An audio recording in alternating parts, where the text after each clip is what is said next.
जय श्री राम दोस्तों। आज हम बात करने वाले हैं एक ऐसे महान व्यक्ति की, एक ऐसे मर्यादित पुरुष की। जब भी हम एक पुरुष को देव के भांति, देव के समान तुलना करते हैं तो हम उन्हीं की बात करते हैं। जिन्हें हम भगवान का स्वरूप दिए, हम उन्हीं की बात करते हैं। जिनको हम भगवान मानते हैं, जो कि वास्तविक रूप से एक भगवान ही हैं। हम बात करने वाले हैं आज एक ऐसे ही मर्यादित पुरुष की, जिनके जैसा ना आज तक कभी कोई हुआ, ना कभी कोई होगा। दोस्तों, कुछ लोग, मुझे आशा है कि समझ चुके होंगे, कुछ लोग समझने की कोशिश कर रहे होंगे कि मैं किस महान व्यक्तित्व की बात कर रहा हूँ। दोस्तों, आज हम बात करने वाले हैं भगवान श्री राम की और कहानी अयोध्या साकेत धाम की। मैं आशा करता हूं कि आप सभी लोग इस वीडियो को पूरा देखें और कुछ ऐसी जानकारी जो शायद आपको अयोध्या धाम के बारे में नहीं पता है, वह पता होने वाला है। इसलिए आप सभी से निवेदन है कि अगर वीडियो पूरी देखने के बाद अच्छी लगे तो कृपया करके आप अधिक से अधिक शेयर करें, और कुछ ऐसे तथ्य जो लोगों को शायद ना मालूम हो, कृपया करके आप उन्हें अधिक से अधिक साझा करें और लोगों को बताएं। तो दोस्तों, अब हम बात करेंगे भगवान श्री राम के जन्म के बारे में। भगवान श्री राम का जन्म अयोध्या में हुआ था, जो कि उत्तर प्रदेश के एक नगर का नाम है। जैसा कि आप सभी लोग जानते हैं, वर्तमान में अयोध्या साकेत धाम जो है, वहाँ पर भगवान श्री राम का जन्म हुआ था। वहाँ पर आज से परंपरागत रूप से भगवान राम का जन्म त्रेता युग के अंतिम चरण में माना जाता है। हिंदू धर्म शास्त्रों के अनुसार उनका जन्म आज से 8,80,100 वर्ष पूर्व हुआ था। सीता माँ की सती प्रमाणिकता सिद्ध होने के पश्चात सीता माँ ने अपने दोनों पुत्रों लव और कुश को भगवान श्री राम की गोद में सौंपकर धरती माँ के भूगर्भ में चले गए। तत्पश्चात राम जन्म के जीवन की भी पूर्ण हो गई थी। अतः उन्होंने यमराज की सहमति से सरयू नदी के तट पर गुप्तार घाट में दैहिक त्याग का पुनः वैकुंठ धाम में विष्णु रूप से विराजमान हो गए।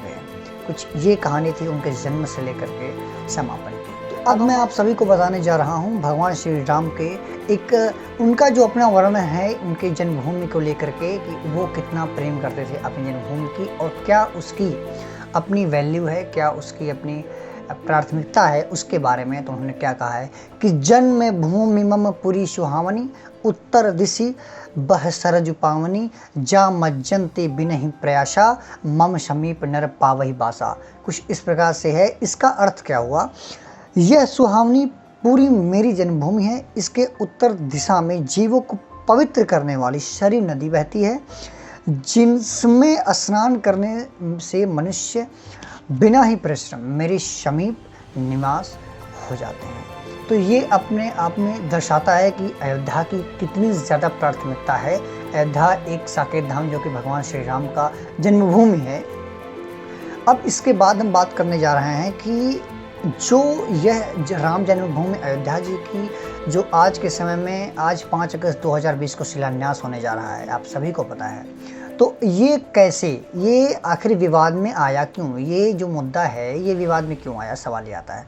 तो सबसे पहले सन 1528 में मैं बताना चाहूँगा, 1528 में बाबर काल में, जब बाबर उस समय राजा हुआ करते थे, उस समय इन्होंने बाबरी मस्जिद का निर्माण करवाया था राम मंदिर को तोड़ करके। फिर उसके बाद क्या होता है कि वहाँ से फिर ये विवाद उठता जाता है। फिर ये आगे चल कर के एक बड़ा और बहुत ज़्यादा बड़ा विवाद बन जाता है। फिर उसके बाद इसके विपरीत दिशा में कि हिंदू धर्म में सबसे पहले इसके खिलाफ जब आवाज़ उठाई गई थी, वह सन था 1853 में, जब ब्रिटिश रूल हमारे इंडियन गवर्नमेंट के ऊपर लगा हुआ था। तो पहली बार वहाँ पर जो है हिंदू धर्म के लोगों ने इसके खिलाफ बोला, और फिर वहाँ के बाद से ये लगातार मुद्दा विवादों में आता गया। फिर उसके बाद 1949 में मुद्दा दोबारा उठा 22 दिसंबर को। ये हर बार एक बड़ा मुद्दा बनता गया। फिर वहाँ से क्या होता है कि सबसे ज़्यादा वहाँ से जो वायलेंस क्रिएट होती है, उसके बाद 1986 में आता है। 1986 में क्या होता है कि एक डिस्ट्रिक्ट जज होते हैं, जिन्होंने ऑर्डर दे दिया कि मस्जिद के गेट को तोड़ करके आप वहाँ पे मंदिर का शिलान्यास रखिए। फिर उसके बाद से मुद्दा वहाँ से आते आते सितंबर 1990 में क्या होता है, यानी कि 1990 में भाजपा के नेता लाल कृष्ण आडवाणी जी जो होते हैं, अपनी सोमनाथ से अयोध्या के लिए रथ यात्रा निकालते हैं। उसके बाद क्या होता है कि बिहार के मुख्यमंत्री लालू प्रसाद ने उन्हें समस्तीपुर में ही गिरफ्तार कर लिया, समझिए। अब वहाँ से गिरफ्तार करने के बाद फिर ये मामला और बढ़ता जाता है। 6 दिसंबर 1992 यहाँ ये वो दिन है, ये वो तारीख है जो हिंदू धर्म, सनातन धर्म का कोई भी व्यक्ति कभी नहीं भूल सकता, क्योंकि इसी दिन बाबरी मस्जिद को गिराया गया था। और इसमें क्या हुआ था कि उस समय हमारे उत्तर प्रदेश के जो डीजीपी हुआ करते थे वो माननीय श्री स्वर्गीय विलासमणि त्रिपाठी जी हुआ करते थे, जिनको यह खबर मिली तो उसके बाद वो तत्पश्चात तुरंत ये तत्कालीन अब हमारे उस समय के मुख्यमंत्री जो थे, वर्तमान मुख्यमंत्री उस समय के हमारे माननीय कल्याण सिंह जी हुआ करते थे, उनके पास गए। तो उस समय वहाँ पे लालजी टंडन जी और ओम प्रकाश सिंह जी साथ में ही थे, इसी चर्चा पे, इसी मुद्दे पे चर्चा कर रहे थे। तो उनसे इन्होंने बात की और पूछा कि सर अब क्या किया जाए, ये मुद्दा काफ़ी बड़ा हो रहा है और कहीं ना कहीं ये अब देश के ऊपर जा रहा है और समाज के ऊपर जा रहा है, अब इसके ऊपर क्या कदम उठाया जाए कि मामला शांत हो। तो हमारे मुख्यमंत्री साहब जी ने कहा कि आप एक काम कीजिए, आप प्रशासनिक तरीके से हैंडल कीजिए, मैं राजनीतिक तरीके से हैंडल करता हूँ, अब जो होगा देखा जाएगा। तो वहाँ से ये क्या होता है कि मंदिर मस्जिद तो गिरा दी गई, फिर वहाँ से डीजीपी साहब अपने प्रशासनिक तरीके से हैंडल करते हैं और उसके बाद हमारे मुख्यमंत्री साहब इसके बाद इस्तीफ़ा दे देते हैं मुख्यमंत्री पद से। तो कुछ ये मामला था। अब ये मामला बढ़ता गया, फिर 2005 में क्या होता है, हमारे राम मंदिर जन्मभूमि पर टेररिस्ट अटैक होता है। वहाँ पर आतंकवादी 30 जून 2009 को यहाँ पे हमारे लिब्रहन कमीशन सबमिट रिपोर्ट, यानी कि जो हमारे एक कमीशन थी जिसका नाम था लिब्रहन कमीशन, उन्होंने इसकी रिपोर्ट सबमिट की थी 30 जून 2009 को, जो कि इन्होंने जो टेररिस्ट अटैक हुआ था उसके ऊपर। उसके बाद क्या होता है कि 2005 में एक और आता है कि इलाहाबाद हाई कोर्ट ने अपना फैसला सुनाता है जन्मभूमि के बारे में कि एक मतलब कि 1/3 हिस्सा भगवान राम को दिया जाए और जिसकी प्रतिनिधि हिंदू महासभा द्वारा किया जाएगा, और 1/3 हिस्सा सुन्नी वक्फ बोर्ड और 1/3 हिस्सा निर्मोही अखाड़ा को दिया जाए। तो कुछ इस प्रकार से उनका डिसीजन था। उसके बाद 9 मई 2011 को अनुसूचित जाति के आदेश की स्थिति अपीलकर्ताओं में से कोई भी नहीं कहता है। तो कुछ ये कहानी थी। उसके बाद क्या होता है कि 21 मार्च 2017 को शीर्ष अदालत का सुझाव है कि मामले को मध्यस्थता से माध्यम से हल किया जाए और न्यायाधीश नियुक्त करने की पेशकश की जाए, क्योंकि मध्यस्थ चाहता है कि भूमि का विभाजन किया जाए। ऐसा जो है हमारे हिंदू धर्म और मुस्लिम धर्म हर संप्रदाय के लोग चाहते थे। अब क्या होता है कि वह घड़ी जिसका इंतज़ार हमारे पूरे देश के हर एक व्यक्ति को था, आपको था, मुझे था, हिंदू धर्म, मुस्लिम धर्म, सिख धर्म, ईसाई धर्म, हर एक धर्म पूरे हिंदुस्तान को था, वह 9 नवंबर 2019 को फाइनली सुप्रीम कोर्ट का डिसीजन आता है और आता है राम मंदिर के फेवर में। वो कहते हैं कि राम मंदिर ही बनाया जाए अयोध्या धाम में।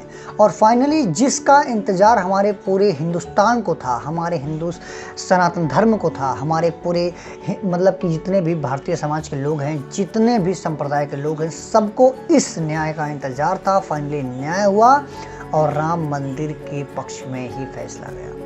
और आज 5 अगस्त 2020 ऐसी ऐतिहासिक तारीख बनने जा रही है, एक ऐसी ऐतिहासिक दिनांक बनने जा रहा है जिसका इंतज़ार आपको और हमको विगत 497 वर्षों से था, जिसका इंतज़ार हमने बहुत दिनों से किया है। फाइनली वह डिसीजन आ गया है।